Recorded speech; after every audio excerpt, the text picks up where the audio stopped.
पंजाब और खैबर पख्तूनख्वा असम्बलियों के इंतखाबात से मुतालिक असखुद नोटिस केस पर सुप्रीम कोर्ट में समाअत शुरू हो गई है।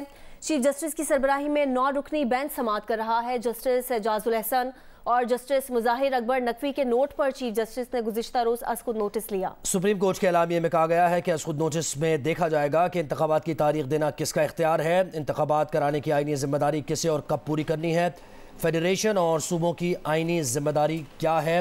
इस सिलसिले में अब समाअत शुरू हो गई है। असखुद नोटिस केस पर सुप्रीम कोर्ट में ये समाअत शुरू हुई है। चीफ जस्टिस की सरबराही में 9 रुकनी बेंच समाअत कर रहा है और यहाँ पर 3 सवालात हैं जिनको देखा जाएगा। आईनी जिम्मेदारी किसकी है इलेक्शन की तारीख अनाउंस करने में, कब और कैसे ये आईनी जिम्मेदारी अदा की जाएगी, ये दूसरा सवाल है। और तीसरा सवाल ये है कि फेडरेशन और प्रोविंस की आईनी जिम्मेदारी क्या है जनरल इलेक्शन के इनेकाद के सिलसिले में, और इस पर सो मोटो लिया गया है। इस पर अब समाअत शुरू हो चुकी है। इंतखाबात की तारीख देना किसका इख्तियार है ये देखा जाएगा। इंतखाबात कराने की आईनी जिम्मेदारी किसे और कब पूरी करनी है ये भी देखा जाएगा, ये दूसरा सवाल है। और तीसरा सवाल यह है कि फेडरेशन और सूबों की आईनी जिम्मेदारी क्या है। सुप्रीम कोर्ट में समाअत शुरू हो चुकी है। अदालत ने कहा है कि असम्बलियां तहलील होने के बाद इंतखाबात की तारीख देने का इख्तियार वजाहत तलब है। पंजाब और केपी असम्बलियां 14 और 17 जनवरी को तहलील हुई। आर्टिकल 224(2) के तहत इंतखाबात असम्बली की तहलील से 90 दिनों में होने होते हैं। जस्टिस एजाजुल एहसन और जस्टिस मुजाहिर अकबर नकवी के नोट पर चीफ जस्टिस ने गुज़िश्ता रोज़ असखुद नोटिस लिया। पंजाब और केपी असम्बलियों के इंतखाबात से मुतालिक असखुद नोटिस केस पर सुप्रीम कोर्ट में समाअत शुरू हो चुकी है। चीफ जस्टिस की सरबराही में 9 रुकनी बेंच समाअत कर रहा है और समाअत में ये डिस्कस हो रहा है कि आर्टिकल 224 एक टाइम फ्रेम देता है। गवर्नर पंजाब का कहना है कि वज़ीर आला की एडवाइस पर असम्बली तहलील नहीं की थी। असखुद नोटिस में देखा जाएगा कि इंतखाबात की तारीख देना किसका इख्तियार है। इलेक्शन कमीशन भी सिक्योरिटी समेत फंड्स न मिलने की शिकायत कर चुका है। चीफ जस्टिस ने कहा कि सुप्रीम कोर्ट आइन की खिलाफ वर्जी बर्दाश्त नहीं करेगी।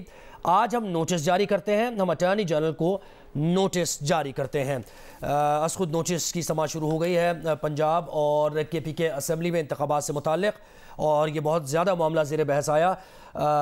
सदर मुमलिकत ने भी तारीख का ऐलान किया है। उन्होंने ये कहा है कि 9 अप्रैल को दोनों असम्बलीज़ के इंतखाबात कराए जाएँ, और इससे मुताल्लिक़ मुस्लिम लीग नून का मौक़िफ़ भी सामने ही है, गवर्नर पंजाब का मौक़िफ़ भी सामने है। उनका यह कहना है कि उन्होंने उस समरी पर दस्तखत नहीं किया, उनका इख्तियार नहीं है। फिर इलेक्शन कमीशन सुप्रीम कोर्ट में ही जब उनको बुलाया गया चीफ इलेक्शन कमिश्नर को, तो उन्होंने मौक़िफ़ इख्तियार किया था कि क्योंकि उनके पास ये जो इंतज़ामिया की तरफ से जो सपोर्ट होनी चाहिए फ़ंड से मुताल्लिक़ या फिर सिक्योरिटी से मुताल्लिक़ वो मैसर नहीं है, तो उन्होंने कहा था कि वो किस तरीके से इंतखाबात करा सकते हैं। इस पर अब सो मोटो लिया है सुप्रीम कोर्ट की तरफ से। आज उस सो मोटो की समाअत शुरू हो गई है और उसमें ये कहा गया है कि आर्टिकल 222 एक टाइम फ्रेम देता है। गवर्नर पंजाब का ये कहना है कि वज़ीर आला की एडवाइस पर असम्बली तहलील नहीं की थी उन्होंने, और असखुद नोटिस में ये देखा जाएगा कि इंतखाबात की तारीख देना किसका इख्तियार है। इस पर बात होगी। चीफ जस्टिस ने रिमार्क्स दिए कि अदालत ने 3 मामलात को सुनना है। सदर पाकिस्तान ने इलेक्शन की तारीख का ऐलान किया। आर्टिकल 224 कहता है कि 90 दिनों में इंतखाबात होंगे। सेक्शन 57 के तहत सदर ने इंतखाबात का ऐलान किया है। देखना है कि सूबाई असम्बली की तहलील के बाद तारीख देना किसका इख्तियार है। अदालत ने कहा कि चाहते हैं कि इंतखाबात आइन के मुताबिक हों। आज ये रिमार्क्स दिए गए हैं चीफ जस्टिस की जानिब से कि अदालत ने 3 मामलात को सुनना है। सदर पाकिस्तान ने इलेक्शन की तारीख का ऐलान किया। आर्टिकल 224 कहता है कि 90 दिनों में इंतखाबात होंगे। सेक्शन 57 के तहत सदर ने इंतखाबात का ऐलान किया है। देखना है कि सूबाई असम्बलियों की तहलील के बाद तारीख देना किसका इख्तियार है। अदालत ने कहा है कि चाहते हैं इंतखाबात आइन के मुताबिक हों। आर्टिकल 224 एक टाइम फ्रेम देता है। गवर्नर पंजाब का कहना है कि वज़ीर आला की एडवाइस पर असम्बली तहलील नहीं की थी। असखुद नोटिस में देखा जाएगा कि इंतखाबात की तारीख देना किसका इख्तियार है। इलेक्शन कमीशन भी सिक्योरिटी समेत फंड्स न मिलने की शिकायत कर चुका है। चीफ जस्टिस ने कहा है कि सुप्रीम कोर्ट आइन की खिलाफ वर्जी बर्दाश्त नहीं करेगी। आज हम नोटिस जारी करते हैं, हम अटॉर्नी जनरल को नोटिस जारी करते हैं। इस पर कानूनी और आइनी माहिरीन के मुख्तलिफ मौक़िफ़ सामने आ रहे हैं। ये सेक्शन 57 जो है इलेक्शन एक्ट का, ये सेक्शन 57 है जिसका जिक्र हो रहा है, और उसके तहत ही सदर मुमलिकत ने अपना इख्तियार इस्तेमाल करते हुए ये जो तारीख का ऐलान किया है KPK और पंजाब असम्बली की। इस पर यह मौक़िफ़ आइनी माहिरीन का आ रहा है कि सेक्शन 57 का भी इतलाक़ तब होता है जब इलेक्शन कमीशन से कंसल्टेशन हो भरपूर तरीके से सदर मुमलिकत की, और वो कंसल्टेशन होने के बाद इत्तफ़ाक़ राय होने के बाद ये इंतखाब की तारीख का ऐलान किया जा सकता है। लेकिन क्योंकि इस मामले में यह भी कहा जा रहा है कि सदर मुमलिकत ने इलेक्शन कमीशन को ख़त लिखा और उन्होंने कंसल्टेशन के लिए कहा कि वो आएँ और इंतखाबात की तारीख से मुताल्लिक़ कोई हतमी तारीख पर एक मौक़िफ़ सामने आए।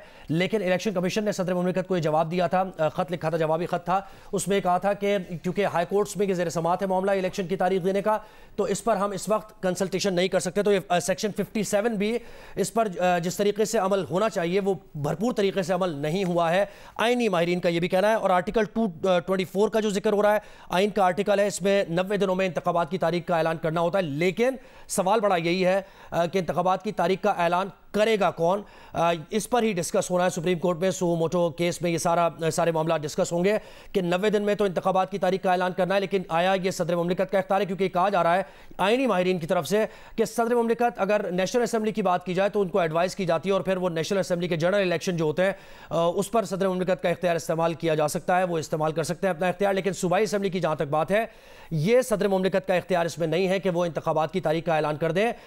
ये सूबाई असम्बलीज़ का गवर्नर का इख्तियार है कि वो इंतखाब की तारीख का ऐलान करें। दूसरी तरफ गवर्नर का मौक़िफ़ यही है कि उन्होंने क्योंकि साइन नहीं किए हैं जो असम्बली की तहलील का जो नोटिफिकेशन था उससे मुतालिक, तो उनका ये कहना था कि मैं मजाज नहीं हूँ कि मैं इंतखाबात की तारीख का ऐलान करूँ। दूसरी तरफ इलेक्शन कमीशन ये कह रहा है कि ये गवर्नर का इख्तियार है कि वो इंतखाब की तारीख का ऐलान करेंगे। तो अब ये सारी जो कन्फ्यूजन है इससे मुतालिक डिस्कशन होगी इस मोटो केस में, जिसकी समाअत का आगाज हो चुका है। चीफ जस्टिस ने यह भी कहा है कि हमारे सामने हाईकोर्ट का 10 फरवरी का ऑर्डर था, बहुत से दूसरे फैक्टर्स भी थे। चीफ जस्टिस ने रिमार्क्स दिए हैं कि अदालत ने 3 मामलात को सुना है। सदर पाकिस्तान ने इलेक्शन की तारीख का ऐलान किया, आर्टिकल 224 कहता है कि 90 दिनों में इंतखाबात होंगे और सेक्शन 57 के तहत सदर ने इंतखाबात का ऐलान किया है। ये रिमार्क्स दिए गए हैं कि देखना है कि सूबाई असम्बलियों की तहलील के बाद तारीख देना किसका इख्तियार है। अदालत ने कहा है कि चाहते हैं इंतखाबात आइन के मुताबिक हों।